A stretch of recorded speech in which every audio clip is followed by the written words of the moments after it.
আজকের এই ভিডিওটি সম্পূর্ণ দেখুন। আশা করি আজকের ভিডিওটি আপনাদের কাছেও ভালো লাগবে। দেখুন চায়নারা কিভাবে সাগর থেকে মাছ ধরে থাকে আজকের ভিডিওতে দেখতে পারবেন। শেষ পর্যন্ত ভিডিওটি দেখুন।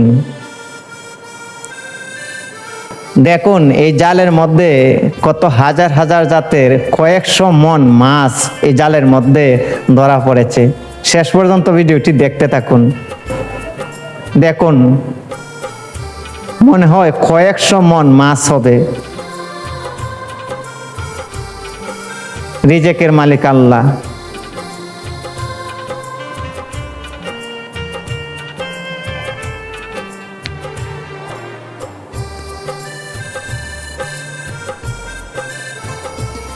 সুবহান আল্লাহ। দেখুন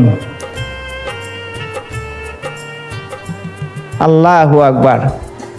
এতগুলো মাছ একসাথে আমি এই প্রথম দেখলাম।